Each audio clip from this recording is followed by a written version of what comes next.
తెలుగు శ్రోతలందరికీ నమస్కారం అండి. మన అలనాటి కథలు ఎవర్ గ్రీన్ స్టోరీస్ ఛానల్‌కి మీ అందరికీ స్వాగతం. మనసు మమత నవల వింటున్నామండి. రచన శ్రీమతి హజారా గారు.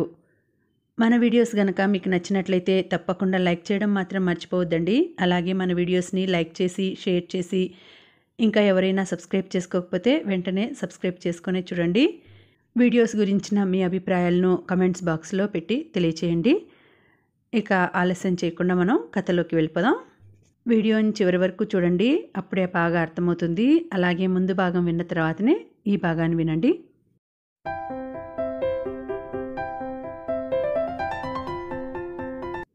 ప్రియతం హౌస్ సర్జన్సీ పూర్తి చేసిన మంజూష ఇంకా 3వ సంవత్సరంతో కుస్తీ పడుతూనే ఉన్నది. నీ బుర్రలో ఏముంది? విసుక్కున్నాడు. ప్రియతం అందించే ప్రేమ, కళ్ళు చికిలించుతూ తమాషాగా నవ్వుతూ చెప్పింది. ప్రియతం చర్రుమన్నాడు. ఛట్, వెధవ జవాబు నువ్వును. నేను నీకు ఏ ప్రేమని అందించలేదు. పోనీ నేను నీకు అందించబోయే ప్రేమతో నిండి ఉంది. విసుగ్గా చూశాడు ప్రియతం. కిలకిలా నవ్వింది మంజూష. నిన్నెవరూ బాగు చేయలేరు. నాకేమైంది ఇప్పుడు? నేను బాగానే ఉన్నాను. నన్నెవరైనా ఎందుకు బాగు చేయడం? ఎందుకా? నీకు పిచ్చి పట్టింది కనుక. నా పిచ్చికి మందు పెళ్ళి, అది ఆలోచించాల్సింది నువ్వు అన్నది. కోపంగా చూశాడు ప్రీతం. నీ చదువు కూడా పూర్తి అయిపోతే హాయిగా పెళ్లి చేసుకుని ఉండేవాళ్ళం కదా అన్నాడు. సరి మరి ఈ విషయాన్ని మన పెద్దవాళ్లకు చెప్పాలి కదా అన్నాడు ప్రీతం.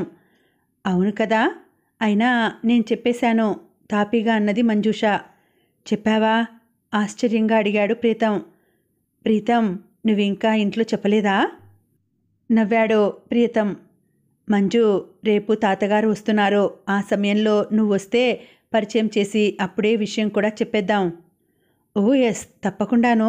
నా రిక్వెస్ట్ కూడా నువ్వు వినాలి. మరి నేను తాతగారితో స్పష్టంగా చెప్పలేదు కానీ నీ గురించి చెప్పాను. రేపు మా ఎమ్మెల్యే తాతగారు కూడా వస్తున్నారు. నిన్ను వాళ్ళిద్దరికూ పరిచయం చేస్తాను. ఏమంటావు? మీ తాతగారు ఎమ్మెల్యేనా? ఆయన ఎప్పుడో ఎమ్మెల్యేగా చేశారట. ఇప్పుడు ఆయన్ని అలాగే పిలుస్తాం. మీ ఫాదర్ ఏం చేస్తుంటారు అని అడిగాడు. నేను అమ్మ గర్భంలో పడగానే తండ్రిని కోల్పోయాను. భూమి మీదకు రాగానే తల్లిని కోల్పోయాను. ఇప్పుడు నాకున్నది ఒక్క అమ్మమ్మ మాత్రమే. ఆమె అన్నగారే తాతగారు. నాకు సర్వస్వము ఆయనే ప్రియతం. మంజూష మాటలు వింటున్న ప్రియతం చేతులు అప్రయత్నంగానే మంజూష చుట్టూ బిగుసుకున్నాయి. మంజు, తల్లి తండ్రి లేని లోటు ఎలాంటిదో నాకు బాగా తెలుసు. గబుక్కున అతని చేతుల్లో నుండి తలెత్తి చూసింది మంజూష. మెల్లగా చేతులను వెనక్కి తీసుకున్నాడు. అవును మంజు, భారంగా పలికింది అతని కంఠం. మర్నాడు ఆ రోజే ప్రియతం తాతగారికి మంజూషను, మంజూష తాతగారికి ప్రియతంను పరిచయం చేసేది. గుండెల దగ్గర లాకెట్ని సవరించుకుంటూ చెప్పింది.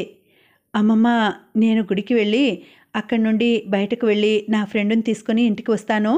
ఇవాళ తాతగారు ఎక్కడికి వెళ్లకుండా ఇంట్లోనే ఉంటానని చెప్పారు. ఒకవేళ ఆ విషయం మర్చిపోయి బయటకు గాని వెళ్తుంటే ఆయన నాకిచ్చిన వాగ్దానాన్ని గుర్తు చెయ్యి అన్నది. ఆమె హాస్టల్ దగ్గరకు వచ్చేసరికి ఉదయపు ఎండ కొంచెం తీవ్రత సంతరించుకుంటోంది. గదిలో ప్రియతం గిటార్ వాయించుతున్నాడు. మంజు నవ్వుతూ అడిగింది. తాతగారు ఇంకా రాలేదా? వస్తారు. కుర్చీలోంచి లేచి బయటకు వచ్చి, అరుగో తాతగారు వస్తున్నారు. అరే, మా లాయర్ తాతగారు కూడా వస్తున్నారే? చివున వెనక్కు తిరిగింది మంజూష. వస్తున్న వారిని చూసి స్థానమైనట్లుగా నిలబడిపోయింది. తన జీవితంలో ఇంత వింతను ఇంతకు ముందు చూడలేదు. ఇహ ముందు చూడలేను కూడాను అన్నంత ఆశ్చర్యంగా ప్రీతం వంక చూస్తోంది. కళ్ళజోడు పెట్టుకుని నల్ల ప్యాంటు వేసుకుని వస్తున్నారే, ఆయన మా తాతగారికి చిన్నప్పటి నుండి ఉన్న ఒకే ఒక్క బెస్ట్ ఫ్రెండు. ఆయన ఇప్పుడు జడ్జిగా ఉన్నా నాకు మాత్రం లాయర్ అంకుల్గానే కనిపిస్తారు. తమాషా ఏమిటంటే నేను ఆయన ఇంటికి కానీ ఆయన నా హాస్టల్ గదికి కానీ రాకూడదు. మేమిద్దరము కలిసి మాట్లాడటం అంటూ జరిగితే అది మా తాతయ్య సమక్షంలోనే జరగాలి. అదేమిటి? ఆశ్చర్యంగా అడిగింది మంజూష. అదంతే, ఎందుకు ఏమిటి అని అడగకూడదు. అది మా తాతగారి ఆజ్ఞ. అందుకు లాయర్ అంకుల్ సరేనని ఒప్పుకున్నారు. ఇప్పటి వరకు అలాగే తాతగారు వచ్చి హోటల్ రూమ్లో ఉండగా మాత్రమే వచ్చేవారు. అలాంటిది ఇప్పుడు ఈయన ఇలా రావటం చాలా ఆశ్చర్యంగా ఉంది. అతడి మాటలు పూర్తి అయ్యేసరికి వాళ్ళిద్దరూ చాలా దగ్గరకు వచ్చేశారు. ప్రీతం 2 అడుగులు ముందుకు వేశాడు. అయోమయంగా అత్యంత ఆశ్చర్యంగా చూస్తూ ఈ ప్రీతం ఎవరు అనుకుంటూ బొమ్మలా నిలబడిపోయింది మంజుష. వాళ్ళిద్దరూ దగ్గరగా వచ్చేశారు. ప్రీతం వాళ్ళకు అభిముఖంగా నిలబడి తాతగారి ముఖంలోకి చూస్తున్నాడు. అతడి వెనకాల ఉన్న మంజుష వంక చూస్తున్న వాళ్ళ కళ్ళల్లో నమ్మలేనంత ఆశ్చర్యం నిలబడిపోయింది. మంజుష చెయ్యెత్తి వాళ్లకు సైగలు చేసింది. ప్రీతం అంటున్నాడు, లాయర్ అంకుల్, మీరు నా దగ్గరకు. ఆశ్చర్యంగా చూస్తున్న ప్రీతం భుజంపై తడుతూ నవ్వారాయన. అంకుల్ ఏమిట్రా నాయనా, నేను తాతయ్యను. యా ఎస్, సారీ, ఏదో పొరపాటున అనేశాను. మన అజ్ఞాతవాసం అయిపోయిందిరా బాబు. థ్యాంక్ యూ తాతగారు అంటూ ప్రక్కకు చూశాడు ప్రీతం. తాతగారి దృష్టి తన మీద లేదు. ఆయన చూపులు మంజుని పరిశీలనగా చూస్తున్నాయి. అది గమనించాడు ప్రీతం. అంతేకాకుండా ముసలివాళ్ళిద్దరూ ఒకరినొకరు చూసుకోవడం కూడా గమనించాడు. తాతయ్యతో మంజుష విషయం ఎలా చెప్పాలో, ఎలా చెబితే బాగుంటుందో, ఆయనకు కోపం రాకుండా, ఆయన మనసు నొచ్చుకోకుండా, పెద్దరికం దెబ్బతిన్నదని ఆయన అనుకోకుండా ఎలా చెప్పాలో రాత్రంతా 1కి 10 సార్లు ఆలోచన చేసి రిహార్సల్స్ కూడా వేసుకున్నాడు. తీరా ఆయన ఎదుట నించుంటే ఏమిటో మాటలే రానట్లు తికమక పడుతున్నాడు. మంజూష విషయం అలా ఉంచి అసలు విషయాలు కూడా మామూలుగా ఎప్పటిలా మాట్లాడలేకపోతున్నాడు. ఏదో తడబాటు అడ్డు వస్తున్నది. తాతగారు, విజిటర్స్ రూమ్లో కూర్చుందామా? ఇబ్బందిగా అన్నాడు. మళ్ళీ అక్కడెందుకు? ఇవాళ నిన్ను మా ఇంటికి తీసుకెళ్లడానికి కూడా అనుమతి దొరికింది. పరిహాసంగా నవ్వారు. Is it? Very glad. అయితే ఎప్పుడెళదాం? ప్రీతంకు చాలా ఆనందంగా ఉన్నది లాయర్ గారింటికి వెళ్తున్నందుకు. కళ్ళజోడులోంచి చూస్తూ అడిగారు లాయర్ తాతగారు. బాబూ, ఈ అమ్మాయి ఎవరు? ఓ విధమైన గంభీరతను తెచ్చిపెట్టుకుంటూ చెప్పాడు. అరే, ఆ విషయమే మర్చిపోయాను తాతగారు. ఈ అమ్మాయి నాతో పాటు మెడిసిన్ చదువుతోంది. పేరు మంజుష. నాకు మంచి ఫ్రెండ్. మంజుష వాళ్ళిద్దరికీ నమస్కారం చేసింది. మంజు తలపై చెయ్యి వేసి ఆప్యాయంగా నిమురుతూ నవ్వారు హనుమంతరావు గారు. పరంధామయ్య గారు శీఘ్రమేవ కళ్యాణ ప్రాప్తిరస్తు అని దీవించారు. మంజూష చెంపల్లో గులాబులు పూశాయి. ప్రీతం ఓర కంటితో అది చూసి తల వంచి ఎడమ చేతి చూపుడు వేలిని మడిచి ముక్కుపుటాల దగ్గర పెట్టుకుని వస్తున్న నవ్వుని పెదవుల మధ్య బిగబట్టి ఉంచాడు. అందరూ కలిసి లాయర్ గారింటికి వచ్చారు. హాల్లోకి వచ్చేసరికి అమ్మమ్మ ఎదురొచ్చింది. నమస్తే ఆంటీ. ఆవిడంటే అతనికి ప్రత్యేకమైన అభిమానం. అతనికి జ్ఞాపకం ఉన్నంత వరకు ఏ కాస్త అయినా మాతృప్రేమ అభిమానం అనుభవించాడంటే అది ఆమె అందించిన సంపదే. ఆమెకు అతన్ని చూడగానే సుమారు 25 ఏళ్ల క్రితం నాటి పసికందు గుర్తుకొచ్చాడు. తన బంధువుల సమక్షంలో, ముఖ్యంగా తనకు సంబంధించిన ఇంట్లో తన మనస్సుకు నచ్చిన మంజు అలా నించుని ఉండడం అతనికి అపూర్వమైన అనుభూతిని ప్రసాదిస్తోంది. అతని మనసు మంజుని చూస్తున్నదే గాని ఆలోచించటం లేదు. అలాంటి సమయంలో చాలా మెల్లిగానే అయినా స్పష్టంగా నొక్కి చెబుతున్నట్లుగా చెప్పింది మంజుష. సి ప్రీతం, ఈయన మా తాతగారు జడ్జి పరంధామయ్య గారు. ఈయన మా ఎమ్మెల్యే తాతగారు, పేరు హనుమంతరావు గారు. అదిగో వస్తున్నదే ఆవిడ మా అమ్మమ్మ. ఇప్పుడు మనం కూర్చుని ఉన్నామే, ఇదే మా ఇల్లు. మంజూష మాటలు ప్రీతంని ఒక్క క్షణం మొద్దుబారేట్లు చేసేసినాయి. మంచినీళ్లు తాగటానికి పైకెత్తిన గ్లాసుని అలాగే ఉంచేసి ఆమె వంక స్తబ్దుడై చూస్తున్నాడు ప్రీతం. మెల్లగా గ్లాసుని క్రింద పెట్టేసి హనుమంతరావు గారి వైపు చూశాడు. ఆ తరువాత పరంధామయ్య గారి వైపు చూశాడు. ఆయన నవ్వుతూ కళ్ళు మూసుకుని తల ఊపుతూ అవును నిజమే అన్నట్లుగా సూచించారు.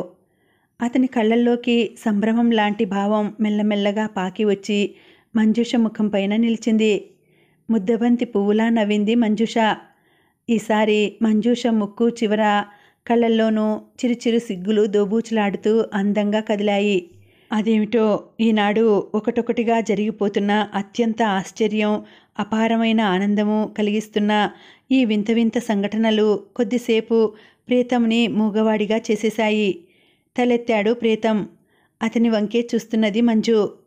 ప్రీతం చూపులతో చూపులు కలవగానే సుతారంగా కవ్విస్తున్నట్లుగా నవ్వుతూ టేబుల్ పైన ఉన్న గారెల గిన్నెను ఎత్తి పట్టుకొని అతని ముందరకు వచ్చి తీసుకో అంది. అతనికి ఆ సమయంలో గారెలు తినాలనిపించటం లేదు, పెసరట్లు తినాలనిపించటం లేదు. కాసేపు మంజుతో ఏకాంతంగా గడపాలని ఉంది. ఆ సాయంత్రం హనుమంతరావు గారు పల్లెకు వెళుతూ ఓసారి మిత్రుణ్ణి కలిసి మాట్లాడాలని పరంధామయ్య ఇంటికి బయలుదేరారు. ఆ సమయానికి పరంధామయ్య, మంజు క్యారమ్స్ ఆడుతున్నారు. సడన్గా పరంధామయ్యకి గుండెల్లో మంటగా అనిపించింది. అమ్మా మంజు, నాకు కొంచెం నిమ్మరసం గాని మజ్జిగ గాని తెచ్చిపెట్టరా అన్నారు. మంజు లోపలకు వెళ్ళింది. పరంధామయ్య గారు సోఫాలో వెనక్కు ఆనుకుని కళ్ళు మూసుకున్నారు. ఆయన ఉదయం ప్రియతం వచ్చి వెళ్ళినప్పటి నుండి చాలా ఎగ్జైట్ అవుతున్నారు. ముఖ్యంగా మంజు, ప్రియతములు ఒకరినొకరు ఇష్టపడుతున్న విషయం ఆయనకు చాలా సంతోషాన్నిస్తోంది. ఆయనకు జీవితంలో అసంతృప్తి అంటూ పెద్దగా ఏమీ లేకపోయినా తృప్తిగా మాత్రం జీవించలేకపోయారు. పిల్లల కోసం ఆయన భార్య ఎంతగా కలవరించిందో, ఎన్ని పూజలు చేసిందో తనకు బాగా తెలుసు. ఆవిడ కోరిక తీరనే లేదు. అదే సమయంలో అనుకోకుండా ఆ భార్యాభర్తల మనస్సులు సేద తీరేలా చిన్నారి ప్రీతం ఆ ఇంట గృహప్రవేశం చేశాడు. కంటేనే బిడ్డలా అంటూ వాడికి నట్టింట్లో ఉయ్యాల వేసి అల్లారు ముద్దుగా పెంచుకుంటున్నారు. ఆడపడుచు కూతురుకు ఘనంగా పెళ్లి చేశారు. ప్రియతం ఇంటికి వచ్చిన వేళ విశేషమే అంటూ మురిసిపోయారు. ఆ అమ్మాయి గర్భవతి అయ్యాక సీమంతం అంటూ మొదలుపెట్టారు. ఆర్భాటంగా హడావిడి చేస్తున్న మరదల్ని మందలించుతూ అన్నారావిడ. ఎందుకమ్మా ఇప్పుడివన్నీ? అల్లుడు కూడా ఇలాంటి వేడుకలేవే వద్దంటున్నాడు కదా.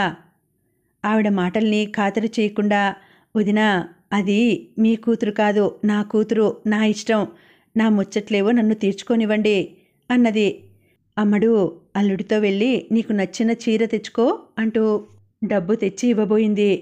నాకంత ఓపిక లేదత్తయ్య, మీకు నచ్చింది మీరే తీసుకురండి అన్నది. ప్రియతంని ఆడపడుచుకు అప్పజెప్పి, రావయ్యా, మీ ఆవిడ తరపున నీవైనా సెలెక్ట్ చేద్దు గాని అంటూ బజారుకు తీసుకువెళ్ళింది. వెళ్ళేటప్పుడు ఎంతో సరదాగా సంబరంగా వెళ్ళిన వాళ్ళు మళ్ళీ ఇంటికి చేరనే లేదు. బస్సుకి లారీకి మధ్యన నలిగిపోయిన కారులో అక్కడికక్కడే ప్రాణాలు కోల్పోయారు. ఆ పచ్చి ఇంకా ఆరకముందే హాస్పిటల్లో బిడ్డను కని తల్లి చచ్చిపోయింది. ఆ ఇంట నడియాడిన ఆనందలక్ష్మికి ఏమైందో ఏమిటో ఒక్కసారిగా ఆ ఇంటిని చిక్కటి చీకట్లో బంధించి వెళ్ళిపోయింది. అప్పటికి ప్రియతంకు 4వ ఏడు జరుగుతోంది. స్కూల్కు వెళ్లే వయసు ఇంకా రాకపోయినా ఆ ఇంట్లో 2 బిడ్డలతో ఆమె పడుతున్న యాతన చూసి స్నేహితుడికి కాస్తైనా భారం తగ్గించే ఉద్దేశంతో ప్రియతంని తీసుకెళ్లి హాస్టల్లో చేర్చేశారు హనుమంతరావు గారు. వారం వారం ఇంటికి తీసుకొచ్చేవారు పరంధామయ్య గారు. ప్రీతంకు సుమారుగా 10వ ఏడు జరుగుతుండగా ఓ రోజు హనుమంతరావు గారు పని మీద పట్నానికి వచ్చి హాస్టల్లో ప్రీతంని పరంధామయ్య గారు తీసుకెళ్లారని తెలిసి ఇంటికి వచ్చారు.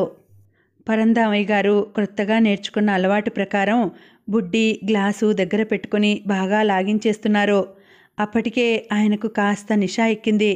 ఆ మత్తులో ఆయన ఏం చేస్తున్నారో, ఏం మాట్లాడుతున్నారో తెలియకుండా ప్రీతంని, మున్నీని దగ్గర కూర్చోబెట్టుకుని ప్రీతం జీవిత రహస్యాన్ని విక్రమార్కుడి కథలా చెబుతున్నారు. సరిగ్గా ఆ సమయానికి అక్కడికి వచ్చిన హనుమంతరావు గారికి ముందుగా పట్టలేనంత ఆగ్రహం కలిగింది. చాలా బలవంతం మీద తనలోని ఉద్రేకాన్ని అణుచుకుని, నువ్వీ బలహీనతకు లోబడిపోయి ఏం మాట్లాడుతున్నావో తెలుసుకోలేని హీనస్థితి నుంచి బయటపడే వరకు ప్రీతంని నీ దగ్గరకు తీసుకురావటం గాని, వాడి దగ్గరకు నువ్వు వెళ్ళటం గాని జరగకూడదు. అలా జరిగిందో నేను ప్రాణాలతో ఉండను అని ఖచ్చితంగా చెప్పేసి ప్రియతంని తీసుకుని వెళ్ళిపోయారు. ఆ రోజున పరంధామయ్య గారు భార్య పోయినప్పటికంటే ఎక్కువగా చిన్నపిల్లాడిలా ఏడ్చేశారు. తన బలహీనతకు తనే తిట్టుకున్నారు. తనపై తనే అసహించుకున్నారు. ఇహ తాగకూడదని అనుకున్నారు. కానీ ఏ పార్టీలోనో ఎక్కడో ఎవరైనా ఆఫర్ చేస్తే అన్నీ మర్చిపోయేవారు. కొంచెమైనా నిగ్రహం చూపలేకపోయేవారు. ఆ విషయంలో మిత్రునితో తరచూ ఘర్షణ పడుతుండేవారు హనుమంతరావు గారు. నీకు నా కొడుక్కి ఏమాత్రం తేడా లేదు. నిజం చెప్పాలంటే నా కొడుకు నీకంటే 1000 రెట్లు మెరుగురా పరం. ఈసారి మళ్ళీ వస్తాను. ఈసారి వచ్చేసరికి నువ్వు నిగ్రహంతో ఉండగలిగితే సరి, లేకుంటే అదే మన ఆఖరి కలయిక అనుకో అన్నారు. ఆ మాటకు పరంధామయ్య గారి మనసు కలుక్కుమన్నది. ఆ తర్వాత మళ్ళీ ఆయన మందు జోలికి పోలేదు. ఆయన అలా కఠినంగా అనటం తప్పే అయినా ఆ మాట మాత్రం అక్షరాలా నిజం. రాజేష్ ప్రవర్తనలో వస్తున్న మార్పులు, అతని మారుతున్న మనసులో కలుగుతున్న ప్రాయశ్చిత్తపు అలజడి హనుమంతరావు గారు గ్రహిస్తూనే ఉన్నారు. అంతేకాదు, ప్రీతం పేరుతో రాజేష్ ఫ్యాక్టరీ స్థాపించిన తర్వాత 1-2 సార్లు ప్రీతంకు సెలవులు ఇచ్చే సమయానికి తండ్రి టూర్ ప్రోగ్రాం వేసుకుంటుంటే చూచాయిగా బయటపడ్డాడు రాజేష్. ఎక్కడికో ఎందుకు, ఇక్కడికే తీసుకురండి, సెలవులు ఇక్కడే గడుపుతాడు అన్నాడు రాజేష్. ప్రీతం గురించి రాజేష్ తండ్రితో మాట్లాడడం అదే మొదటిసారి. అతడు అలా అనేసరికి హనుమంతరావు గారు తలెత్తి చూశారు. ఆ చూపును మరో విధంగా అర్థం చేసుకున్న రాజేష్ పగిలే గుండెను గట్టిగా బంధించి చెప్పాడు, నా వల్ల అతడికి ఎలాంటి ఆపద రాదు, నన్ను నమ్మండి అని బయటకు వెళ్ళిపోయాడు. హనుమంతరావు గారి గుండెకు అంత ధైర్యం లేకపోయింది. దానికి కారణం కొడుకుపై నమ్మకం లేక కాదు, భవిష్యత్తుపైన నమ్మకం లేక, దైవ నిర్ణయం మీద నమ్మకం లేకాను. అసలు ఆ రోజు పరం పిల్లలకు ఏమని చెప్పాడో ఆయనకు తెలీదు. ఆయన వచ్చేసరికి పగబట్టిన ఆ శత్రువు స్నేహితుడిని, అతని భార్యను చెట్టుకు కట్టేసి అని చెబుతున్నాడు.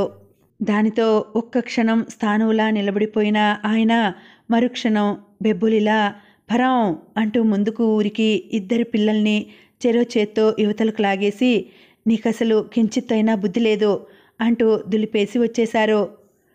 అతను ఏం చెప్పాడో, ఆ చెప్పిన దానిని ప్రీతం పసిమనస్సు ఏమని ఎలా అర్థం చేసుకున్నదో ఆయనకు తెలియదు. అతను పెరుగుతున్న కొద్దీ అతడి మనసులో ఏముందో తెలుసుకోవాలని ఆయన చాలాసార్లు తహతహలాడారు. తీరా నోరు తెరచి అడగబోయేంతలో వివేకం వెన్నుతట్టి మేల్కొల్పేది. ఏమిటి నీవు చేయబోయే పని? నీ ప్రశ్నలతో, నీ అనుమానంతో ఇదివరకు తెలిసినా తెలియకపోయినా ఇప్పుడు నీ అంతట నీవే అతనికి తెలిపేలా ఉన్నావు అని మొహం వాచేట్లు చివాట్లు పెట్టేది అంతరాత్మ. దానితో నోరు మూసుకుని ఆ ప్రయత్నాన్ని విరమించుకునేవారు. ఆ సంఘర్షణలోనే ఏళ్లు గతించాయి. కాలం గడిచిపోతూనే ఉంది. ప్రీతం డాక్టర్ అయ్యాడు. అతను చిన్నప్పటి నుండి ఒంటరితనం అనే బ్రహ్మరాక్షసితో పోరాడి పోరాడి జీవితంలో ఎలాంటి వ్యక్తులతోనైనా మంచిగా ప్రవర్తించగల నేర్పు, ఓర్పు అలవడినాయి. జన్మతః అతను మంచి వ్యక్తిత్వం ఉన్న తల్లిదండ్రులకు పుట్టిన బిడ్డవ్వటం, మంచితనమే మారుపేరుగా, సంస్కారమే ఊపిరిగా ఉన్న హనుమంతరావు గారి పర్యవేక్షణలో పెరగటం వల్ల అతనిలో క్రమశిక్షణ, దేన్నైనా సాధించి తీరాలనే పట్టుదల, 10 మందికి సహాయం చేయాలనే తపన కలిసి 10 మందిలో ఉన్న ఫలానా అని చెప్పుకోదగిన వ్యక్తిలా నిలబెట్టాయి. యుక్తాయుక్త విచక్షణ జ్ఞానం అపారంగా ఉన్న అతడు జరిగింది జరిగినట్లు చెబితే తప్పకుండా అర్థం చేసుకోగలడన్న నమ్మకం హనుమంతరావు గారికి ఇప్పుడు గాఢంగా కలుగుతోంది.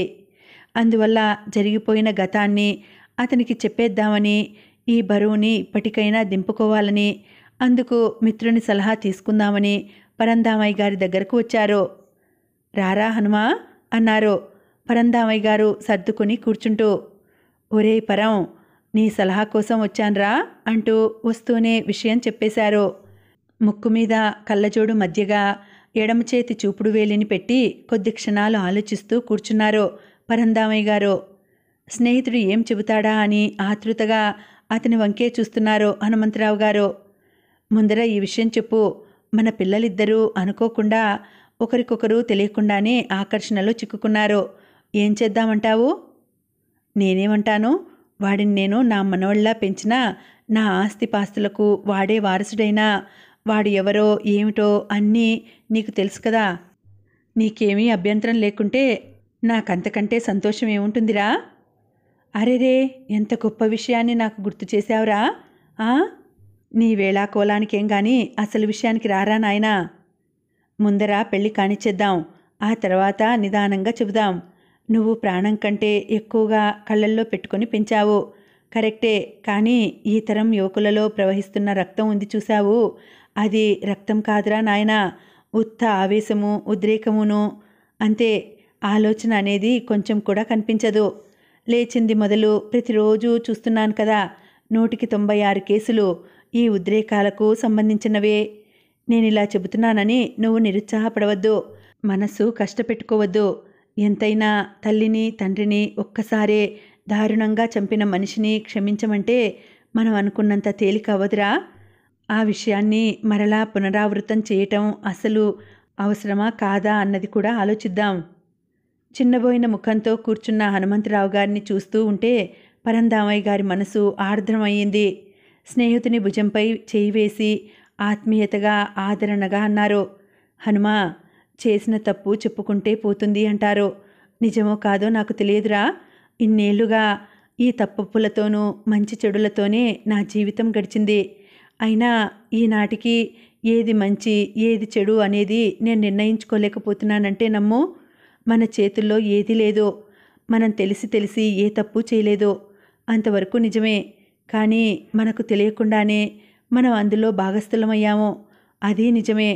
ఆ సంఘటన ఇంకా మనల్ని వెంటాడి వేధిస్తున్నదంటే మనిషికి ఇంతకంటే పెద్ద శిక్ష మరోటి ఉండదురా హనుమా. చూద్దాం ఏం జరుగుతుందో. మనం కేవలం నిమిత్త మాత్రులం. పైన ఇంకొకడున్నాడు కదా. అతని అభిష్టానికి ఎవరమూ ఎదురీదలేమో. అతని జడ్జిమెంట్కి మించినది ఏదీ ఉండదు.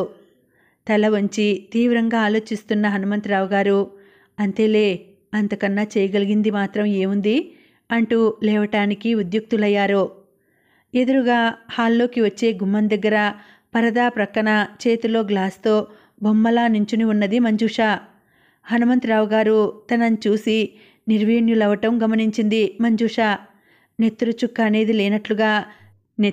అనేది లేనట్లుగా తెల్లగా పాలిపోయిందా ఆయన ముఖం. క్షణంలో పూర్తిగా డీలా పడిపోయిన వారిలా అయిపోయారు. మంజు అన్నారు. ఆ పిలుపు మామూలుగా లేదు. పాతాళంలోకి అశాంతం కృంగిపోతున్న మనిషి ఆఖరిసారిగా పిలిచే పిలుపులా ఉన్నది. ఉలిక్కిపడింది మంజు. దగ్గరగా వచ్చి పరంధామయ్య గారికి గ్లాసు అందించింది. హనుమంతరావు గారితో అన్నది, తాతయ్య, మీరు మాట్లాడుకున్నది కొంచెం కూడా నాకేమీ అర్థం కాలేదు. సో మీరేం వరి అవ్వబోకండి. కానీ ఒక రోజున ఆ విషయాలన్నీ మీరు నాకు చెప్పాలి, ఓకేనా? తమాషాగా నవ్వుతూ తేలిగ్గా హాస్యంగా అనేసింది మంజు. 100 కాలాల పాటు చల్లగా ఉండాలిరా అమ్మా. ఆమె తలపై చెయ్యి వేసి అస్పష్టంగా గొనిగారు హనుమంతరావు గారు. మంజు హనుమంతరావు గారితో అన్నట్లు నిజంగానే ఆమెకు వాళ్ల సంభాషణ అర్థం కాలేదు. కానీ తాతయ్య మాటల్ని బట్టి ఎక్కడో ఏదో తప్పు జరిగిందని, దానితో వీళ్ళిద్దరికూ ఏదో సంబంధం అస్పష్టంగా ఉందని మాత్రం తెలుసుకుంది. అదేమిటో ఏనాటికైనా తెలుసుకోవాలి అని కూడా అనుకుంది. ప్రీతంకు మంజూషకు అత్యంత వైభవంగా పెళ్లి జరిగింది. అలనాడు జానకి తెల్లటి ముత్యాలను తన ఎర్రటి దోసిలికి తీసుకునేసరికి అవి కాస్త పగడాలుగా ఎరుపు రంగుకి మారాయట. వాటిని మేఘశ్యాముని తలపై పోసేసరికి నీలిరంగులో మెరిశాయట. ఇంత చక్కని భావాన్ని కవి కలంలోంచి పలికించి మహదేవన్ రమణీయ రాగాలతో కూర్చి మనల్ని ఆనంద పారవస్యుల్ని చేసిన బాపు సృష్టి గుర్తుకు వచ్చింది. మంజూష ప్రీతం తలపై పోస్తున్న తలంబ్రాలు చూస్తుంటే. పెళ్లికి రాజేష్ వచ్చాడు. నెలల పసివాడుగా ఉన్న ప్రీతం పీక నొక్కేయటానికి ఆవేశంగా ఆయుక్తమైన ఆ క్షణం తర్వాత ఇహ ప్రీతంని చూడటం ఇదే. అతన్ని చూస్తూనే ఉలిక్కిపడ్డాడు రాజేష్. సర్పద్రష్టలా అలా చూస్తుండిపోయాడు. అతడు ప్రీతం నీలిమ కొడుకు. అచ్చు గుద్దినట్లుగా వెంకటేశ్వరరావు లాగానే ఉన్నాడు. ఒక్కటే తేడా, వెంకటేశ్వరరావు కాస్త రంగు తక్కువగా ఉండేవాడు. ఇతడేమో దూర జాంపండు రంగుని ఎర్రటి దానిమ్మ గింజల రంగుని కలిపితే ఎలా ఉంటుందో ఆ రంగులో మెరుస్తున్నాడు. ఆ ఒక్క తేడా తప్ప మిగిలిన పోలికలన్నీ అక్షరాల వెంకటేశ్వరరావు కొడుకు అని చెప్పక చెబుతున్నట్లుగా ఉన్నాయి. హనుమంతరావు గారికి పాదాభివందనం చేస్తున్న నూతన దంపతులతో ఆయన ప్రక్కనే నుంచున్న రాజేష్కు కూడా చేయించారు లాయర్ పరంధామయ్య గారు. ఒక్క క్షణం కొయ్యలా బిగుసుకుపోయిన రాజేష్ మరుక్షణంలో ప్రీతం భుజాలను పట్టి పైకి లేపి తన బాహువులతో గట్టిగా ఆలింగనం చేసుకున్నాడు. మంజూష నుదుటిపైన ముద్దు పెట్టుకున్నాడు. ఆ చర్యకు అటు హనుమంతరావు గారు ఇటు పరంధామయ్య గారు కూడా అంతులేని ఆనందాన్ని ఆశ్చర్యాన్ని పొందారు. ఏదో ఫలానా అని చెప్పలేని భావం వాళ్ల గుండెల నిండా ఆక్రమించుకుంది. విందులు వేడుకలు ఘనంగా ముగిశాయి. కొత్త దంపతులకు రాజేష్ అందంగా అధునాతనంగా ఉన్న ఓ ఇంటిని కొని కానుకగా ఇచ్చాడు. ఆ రోజే ఆ ఇంట్లోకి నూతన దంపతులు గృహప్రవేశం చేశారు. రాజేష్ రాలేదు. పరంధామయ్య గారు, హనుమంతరావు గారు కూర్చుని ఉండగా ప్రీతం అక్కడికి వచ్చాడు. సంశయంగా చూస్తూ అన్నాడు, ఇంత పెద్ద కానుక ఇచ్చిన ఆయనకు కనీసపు థ్యాంక్స్ చెప్పే అవకాశం కూడా కలగలేదే? ఎవరెవరి రుణాలు ఏ ఏ రూపంలో తీర్చుకోవాలని ఉందో, ఎలా జరుగుతుందో ఆ పరమాత్మునికే తెలియాలి. అవని అంటూ చిన్నగా నవ్వారు పరంధామయ్య గారు. హఠాత్తుగా అంత పెద్ద మాట మాట్లాడిన పరంధామయ్య గారి వంక సాలోచనగా చూస్తున్నాడు ప్రీతం. అసలు ఆ రాజేష్ అని ఆయన ఎవరు తాతగారు? హనుమంతరావు గారు, పరంధామయ్య గారు ఒకరినొకరు చూసుకుంటుండగా, ఏం చేస్తున్నారిక్కడ అంటూ సుడిగాలిలా వచ్చింది మంజుష. ఆ రోజు సాయంత్రం 5 అవుతుండగా హాస్పిటల్ నుండి వచ్చాడు ప్రీతం. అతను వచ్చేసరికి పనికుర్రాడు ముందర వరండాలో కుర్చీలు శుభ్రం చేస్తున్నాడు. అమ్మగారెక్కడ్రా? నన్ను ఈ కుర్చీలు బయట వేయమని చెప్పి పైకి వెళ్ళారయ్యా. ప్రీతం హుషారుగా మెట్లెక్కుతూ పైకి వెళ్ళాడు. పైన గదిలో చిన్న స్టూల్ మీద నించొని గోడ మీద ఉన్న కుక్కు గడియారాన్ని తుడుస్తోంది మంజుష. వెనుకగా మెల్లగా చప్పుడు చేయకుండా వచ్చిన ప్రీతం 2 చేతులు చాచి ఆమె నడుం చుట్టూ వేసి పైకెత్తేశాడు. హఠాత్తుగా గాల్లోకి తేలిపోతున్నట్లుగా అయ్యి భయంతో చిన్నగా కేక పెట్టేసింది. ఏయ్, ఏమిటా అరుపు అన్నాడు. ఛీ నాటి, నువ్వా? ఏం పనిది? చిన్నపిల్లలను భయపెట్టినట్లుగా అంది. హనుమంతరావు గారు వచ్చారు. ఆయన వచ్చేసరికి ప్రీతం స్నానం చేస్తున్నాడు. ఇప్పుడు ప్రీతం చాలా బిజీ డాక్టర్ అయిపోయాడు. అతడు చేపట్టిన కేసులు, చేసిన ఆపరేషన్లు విజయవంతమవటము, మంచి హస్తవాసి గల డాక్టర్ అని పేరు తెచ్చుకోవటము, ఇంత తక్కువ వ్యవధిలో చిన్న వయసులో అంత నమ్మకం సంపాదించుకోవటం అనేది అతడి జీవితానికి నిజంగా దేవుడిచ్చిన అదృష్టమే. అందుకు అతడి కృషి, పట్టుదల కూడా తోడయ్యాయి. ముఖ్యంగా అతనికి సహజ ఆవరణాలైన సహనము, మనోనిబ్బరము, చల్లని చిరునవ్వు ఇవి పేషెంట్లకు ఎంతో నమ్మకాన్ని, ధైర్యాన్ని, బలాన్ని ఇచ్చేవి. ఇంకా ఇంకా చదువుతూ క్రొత్త విషయాలను తెలుసుకుంటూ నిరంతరం శ్రమించే వ్యక్తికి అసాధ్యమంటూ ఏదీ ఉండదని చెప్పడానికి ప్రత్యక్ష ఉదాహరణ ప్రీతం. ఆ రోజున అతడు అర్జెంటుగా బయటకు వెళ్ళాలంటే మంజుష అతడి కోసం హడావిడిగా టిఫిన్ తయారు చేస్తున్నది. హనుమంతరావు గారిని చూసి సంతోషంగా, రండి తాతగారు, ఎలా ఉన్నారు? మీ ఆరోగ్యం ఎలా ఉంటోంది? రాజేష్ అంకుల్ ఎలా ఉన్నారు? రండి, వంటగదిలో మాట్లాడుకుందాం. కుర్చీ తీసుకొచ్చి వంటగదిలో వేసింది. హనుమంతరావు గారు కూడా వంటగదిలో కూర్చుని మంజు చేస్తున్న పనులు తిలకిస్తూ ముచ్చటగా సర్ది ఉన్న ఆ గదిని, వస్తువులను పరిశీలిస్తూ మంజు అడుగుతున్న ప్రశ్నలకు జవాబులిస్తున్నారు. మంజూష కొబ్బరిని చిన్న చిన్న ముక్కలుగా తరిగి మిక్సీలో వేస్తుంటే హనుమంతరావు గారు కూడా లేచి వచ్చి కొత్తిమీరని ఏరి శుభ్రం చేస్తున్నారు. పరంధామయ్య గారు వచ్చారు. ఓరి ఓరి, ఇదేమిట్రా? మీ ఇంట్లోనైనా ఏనాడైనా ఇలా వంటగదిలో నించున్నావట్రా? నవ్వారు హనుమంతరావు గారు. మీరిద్దరూ హాల్లో కూర్చోండి తాతగారు, ప్రీతం కూడా వచ్చేస్తాడు. తాతలిద్దరినీ బయటకు పంపించింది మంజుష. పరధ్యాసగా ఏదో ఆలోచిస్తున్నట్లుగా కూర్చున్న హనుమంతరావు గారిని చూస్తూ ప్రక్కనే కూర్చుని, ఏమిట్రా, ఏమిటి, ఏదోలా ఉన్నావు అన్నారు పరంధామయ్య గారు. జవాబు ఏమీ చెప్పకుండా ఓ అర్థం లేని చూపు చూస్తూ, ఏం లేదు అన్నట్లు తల ఆడించాడు. ఊహూ, నేను నమ్మను. నా దగ్గర నువ్వు దాచలేవు. ఏమిటో చెప్పు. ఏం చెప్పను? రాజేష్ గురించే. పరంధామయ్య గారి కనుబొమ్మలు అప్రయత్నంగా ముడిపడ్డాయి. ఏమిటి, ఏమైంది? వాడి ఆరోగ్యం ఏం బాగోటం లేదురా? గబుక్కున తలెత్తారు పరంధామయ్య గారు. ఆయన కళ్ళల్లో అంతులేని ఆశ్చర్యంతో పాటు కంగారు కూడా స్పష్టంగా కనిపించింది. ఏమైంది? ఆతృతగా అడిగారు. తెలియటం లేదు. మరి? బాధగా ఎలా చెప్పాలో తెలియనట్లుగా చూశారు హనుమంతరావు గారు. ఈ మధ్య తరచూ జ్వరం వస్తోంది. ఉన్నట్లుండి చాలా అలసటగా అయిపోతున్నాడు. మొన్న మెట్లు దిగుతూ పడిపోయాడు. ఏమిటంటే కళ్ళు బర్లు కమ్మినట్లు అయ్యాయంటాడు. బాగా చిక్కిపోయాడు.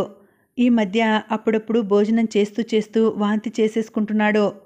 ఏమిటంటే ఏం లేదు అంటుంటాడు. వాడి మనసులో విషయం ఏదీ బయటకు రానివ్వడు.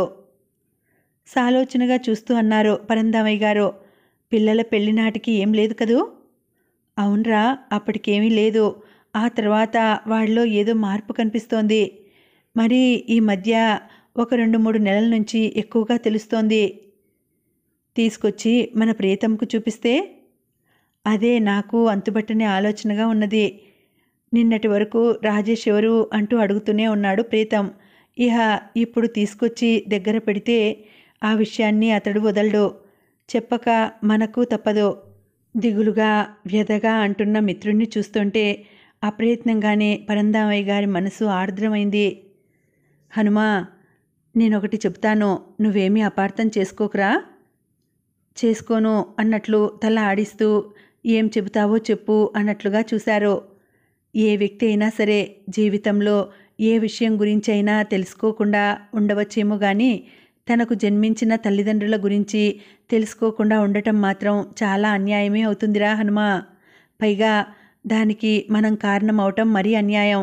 మంచో చెడో జరిగింది జరిగినట్లుగా అతనికి చెప్పేయటం ఉత్తమం.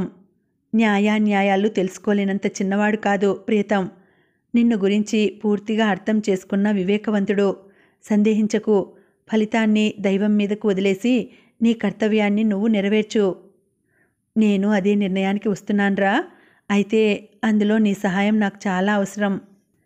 మిత్రుని చెయ్యి అందుకొని ముడతలు పడిన ఆ చేతిని సవరదీస్తూ ఆప్యాయత, ఆత్మీయత ఉట్టిపడే స్వరంతో అన్నారు. నా ఆఖరి శ్వాస ఉన్నంత వరకు నా మిత్రుని కోసం నేనేం చేయాలన్నా చేయగలిగినా అంతకన్నా ఆనందం మరేది నాకుండదనే విషయం నీకు తెలుసు. ఎందుకింత సందేహం చెప్పు? ఏం చేయాలి? పరంధామయ్య గారు మిత్రుని చేతిని నొక్కుతూ అడిగారు. చెప్పు, నేనేం చేయాలి? రాజేష్ విషయం ప్రీతంతో నువ్వే చెప్పాలిరా అన్నారు. కొన్ని నిమిషాలు పరంధామయ్య గారు మాట్లాడలేదు. ఆయనకు ఆ మాట వినగానే గుండెల్లోకి గబుక్కున ఏదో గుండులాంటిది బరువుగా పడినట్లయింది. ఆ తర్వాత విషయాన్ని ఎంతవరకు సఫలీకృతం చేయగలను అని సందేహించారు కూడాను. చివరకు సరే అని హామీ ఇచ్చారు పరంధామయ్య గారు. ఇంకా ఉందండి, కథ కొనసాగుతుంది. మళ్ళీ వచ్చే వీడియోలో కలుసుకుంటానండి. అంతవరకు సెలవు. నమస్తే.